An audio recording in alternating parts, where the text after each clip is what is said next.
Yes, thank you very much. Indeed, I think this is the longest title I've ever put on a presentation, but it's, I did want to emphasize that, yeah, we are dealing here with a low resource situation, and that is actually relevant to the question at hand.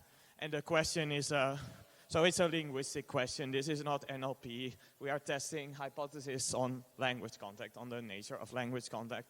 My co-authors are also linguists at the University of Amsterdam. Okay, let's start. Let's see first why we should look at such an obscure thing, historical variety of a low-resource language. I'm making my life very difficult with this, but that is because there are some things that you simply cannot study using the British National Corpus. You cannot really study very easily language contact phenomena there because you find them more in lesser used languages, such as Frisian, which is a minority language in the Netherlands. You cannot really study language change with the British National Corpus because it's synchronic, and well, you can study something, it's synchronic corpus. I just saw a poster out, apparent time studies. That is one good way of doing that. But really it's nicer to study a language change after it has happened, or at least after it has progressed a bit, so you can have a diachronic view of the whole situation. And yeah, as we heard in the keynote, most languages are actually low resource, so it's very important for a majority of languages to also look at low resource methodology and low resource situations. So I'll introduce a bit the Frisian language. It's a West Germanic language spoken among the North Sea coast, historically along more of the coast. It has about 500,000 native speakers, and by linguists is often classified as being closer to English than to Dutch, although it's in the same geographical region as Dutch. But it has historical links to English, although a lot of the vocabulary is now related to Dutch because of extensive history of language contact between Dutch and Frisian. It's a language that has a limited written tradition, so it hasn't been an official government language for a very long time, since about the 11th century, so it was more a spoken language. Although there has been some little revivals of interest in writing literature in Frisian, and that is actually the data I'll be looking at. So it's a low resource language, although it has been well documented for a low resource language. The language contact situation of Frisian is basically that it's a substrate language to other languages that were more prominent in the region. So in the 14th to 16th century, that was Low German, which had a lot of economic influence along the North Sea coast. You had the Hanseatic League with the rich cities trading, and that was the more influential language. And later you had Dutch, because Frisia was part of the Netherlands, at least this part. So also I should make this note for the linguists. When I speak about Frisian, I speak about West Frisian, the largest variety of Frisian that is spoken in the Netherlands. So yeah, it has a very long history of language contact. So what can we look at that is a nice example of language contact? I've been looking at verb clusters. Verb clusters are a phenomenon that you find throughout the Germanic languages, the West Germanic languages. Basically, when we express things like tense and aspect, we use auxiliary verbs for that, and we stack them together at the end of the sentence, especially in German, in Dutch, and also in Frisian. So you have something like that he had seen me, you have seen had at the end of the sentence. And this verb, the order of these verbs vary throughout the Germanic languages. In English, you have first the auxiliary verb, then the main verb. In German, it's the opposite. In Frisian, it's also the opposite. It's like it's here on the slide. That's how you will find it in the grammar books.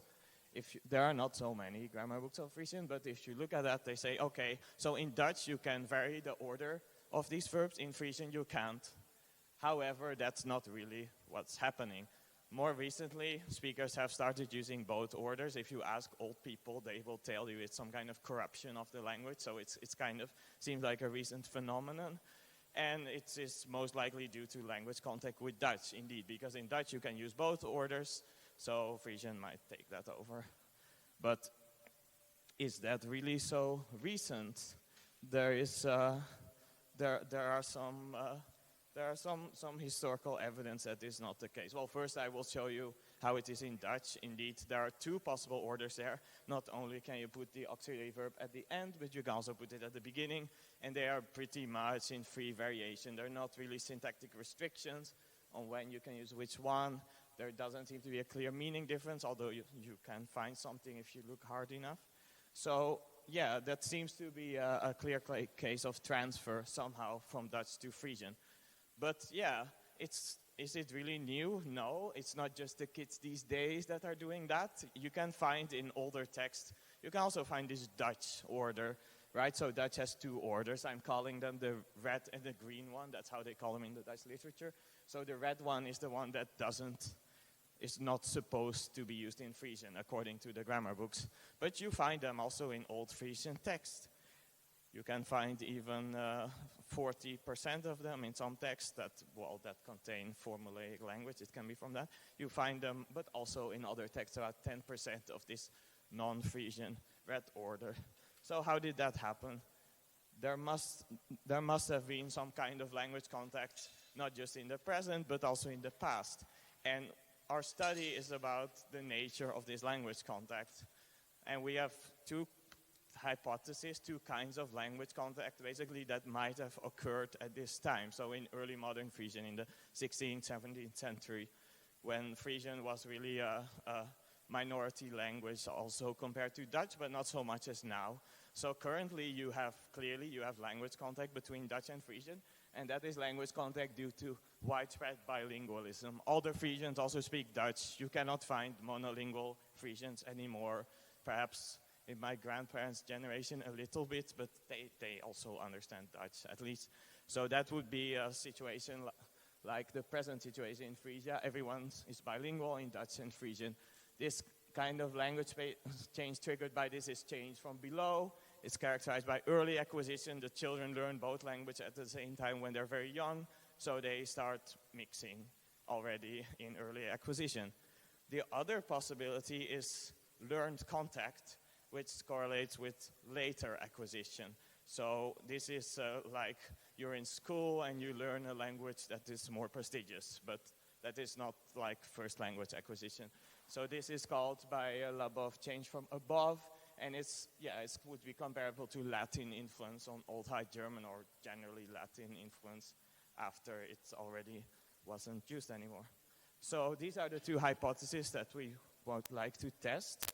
And indeed, we would like to do that in a data-driven way by studying corpora. And although it's a low resource language, we do have some corpora. We have especially the integrated language database of historical Frisian, where they have collected very well a lot of the historical Frisian texts. There are not so many of them, so they collected them, and they even part of speech tagged them manually, I think. And that's the corpus that I'll be using. And you can see a bit how it is. They have part of speech text, even they have the part of speech text in Frisian. They are using an annotation scheme where the word forms are actually in Frisian. I think that is nice for preserving the language. So the question is with this, are these Dutch-style red orders, were they used in this historical corpus? Probably they were, because they were in other texts. And if so, in what context? And now, to test these hypotheses, we think if they were used in Dutch-like context, that indicates the context situation of widespread bilingualism. And if they were not used in Dutch-like context, that indicates learned borrowing. So they borrowed the construction, it looks cool, it's like Dutch, but they haven't fully integrated it into their grammar. So for that, we have to look a bit at when these Dutch red orders are used. We have to look at the features that are associated with them. They've been studied before, I studied them before, and there are many features that correlate with this. That can be semantic properties. There can be things like priming. If you hear one red order or produce one red order, you're more likely to produce another one instead of the opposite order.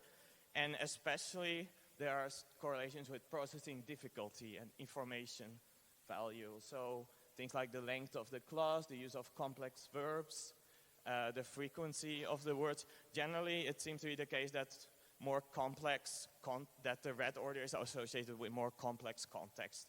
That is what we found before. And there are stylistic factors as well, which may actually be very important in historical text. We've seen already some talks involving difference between prose and rhyming text. We're going to see that here as well. Just to give one example of these features, I cannot list them all, is the complex separable verbs. So you have separable verbs in Germanic with a particle, like in English you also have this, to wash up. They can be separated in some contexts, and these are more difficult to process. And they are also associated more with the red order in Dutch. In fact, if you have a separable verb, the red order is 7 times more likely in my dataset, in a Wikipedia dataset, that is. So what is our task then? To find these red orders in early modern Frisian text and model them using features transferred from Dutch. So we already know from Dutch when these red orders are used. Now we want to know if that is the same in Frisian or if they correlate with different features. Well, this is of course a bit difficult. There are annotation limitations. For Dutch we have a very big corpus that is syntactically parsed. For Frisian we have only part of speech tags, so not every feature can be operationalized, but we'll try our best. And then we use logistic regression modeling for identifying the features, because with logistic regression you can separate the contribution of each feature. It's more transparent, so that is why it's a talk not using word embeddings.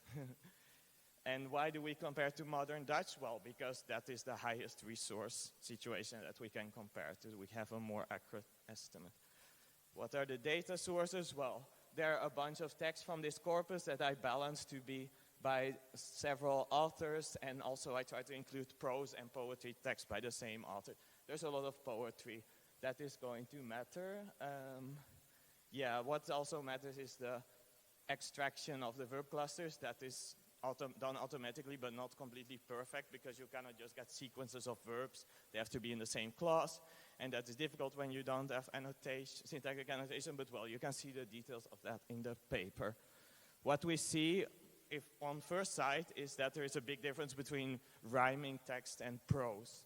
So the prose texts, they're basically the ones that have a low percentage of the red order. So prose texts have all like 10% red orders. And even in that you can find that the red orders are used in rhyming situations. While in rhyme you find that actually the red order is very prevalent.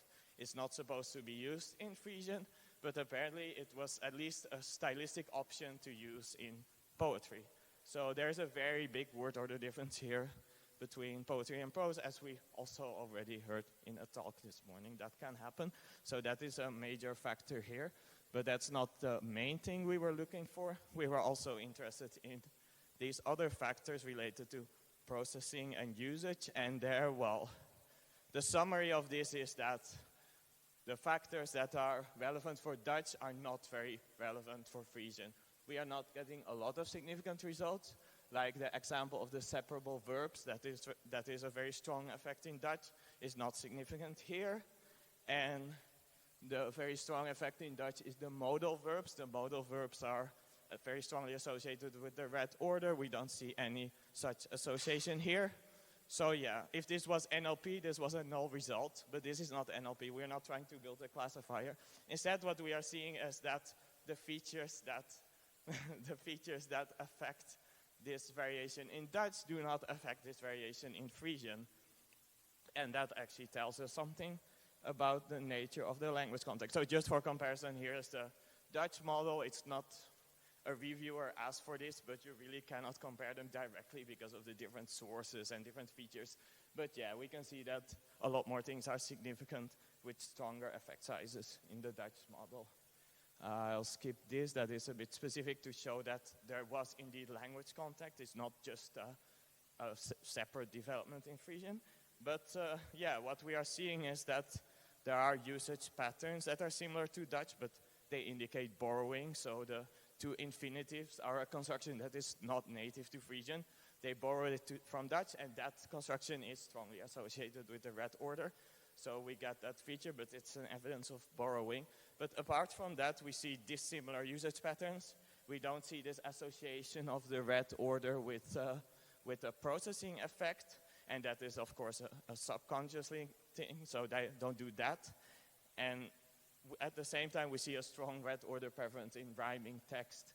And this kind of indicates that the red order, this construction was used as a stylistic device.